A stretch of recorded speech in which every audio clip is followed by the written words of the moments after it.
সকলকে আনন্দিত জয়গুরু। পরম দয়াল পরম প্রেমময় শ্রী ঠাকুরের নারী নীতি গ্রন্থের একটি বাণী পাঠ।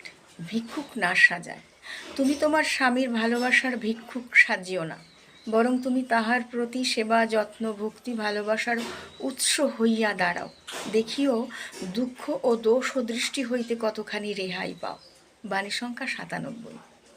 বাণীটির উপরে আমি আলোকপাত করছি ছোট্ট করে। আজকালকার যে জেনারেশন, তার মধ্যে স্বামী স্ত্রী বিয়ে হচ্ছে, ছেলে মেয়েদের তাদের মধ্যে ঘাটতি থেকে যায়, যেন ভালোবাসার ঘাটতি কোথাও যেন কমতি থেকে যায়। নিজেরা দেখে করুক বা সম্বন্ধ করে করুক, যেন স্বামী স্ত্রীর মধ্যে মিল থাকে না। কোথায় যেন একটা কমতি, কোথায় যেন একটা দুঃখ কষ্ট ক্ষোভ নিয়ে তারা দিন যাপন করে। ঠাকুর বলছে তুমি তোমার স্বামীর ভালোবাসার ভিক্ষুক সাজিও না, যে আমায় আমার স্বামী ভালোবাসে না, আমায় দেখে না, আমাকে কেয়ার করে না। ঠাকুর বলছেন তার সেবা যত্ন ভক্তি ভালোবাসার উৎস হইয়া দাঁড়াও।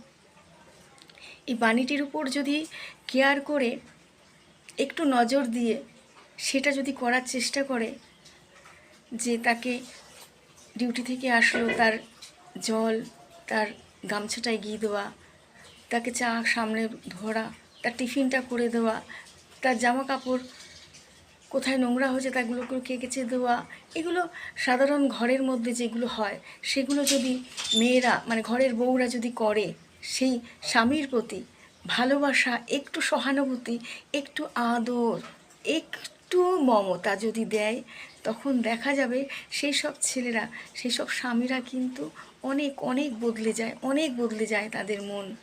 বাইরের জগতের সেই সব মনের দিক থেকে তারা একটা আনন্দ পায়, যে আমার স্ত্রী আমাকে সেবা দিচ্ছে, যত্ন দিচ্ছে, আমাকে আদর করছে, আমার ভালোবাসা দিচ্ছে, কিন্তু আমি তাকে কিছু দিতে পারছি না। তখন কিন্তু সে কিন্তু অনেক অনেক বদলে গিয়ে সেই ঘরমুখো সেই একজন মানুষ, একজন স্বামী হয়ে দাঁড়াবে, প্রকৃত স্বামী হয়ে দাঁড়াবে। তখন দেখা যাবে তার দুঃখ ও দোষ দৃষ্টি, যে গ্রহ দোষ থাকে বা দুঃখ থাকে বা দোষ কোনো ত্রুটি থাকে, সেগুলো কিন্তু কেটে গিয়ে সুন্দর একটা মধুময় জীবন লাভ করে। তাদের স্বামী স্ত্রীর মধ্যে একটা মধুময় জীবন হয়।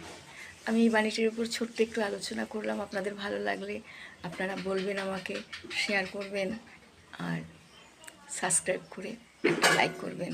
জয় গুরু, বন্দে পুরুষোত্তমম।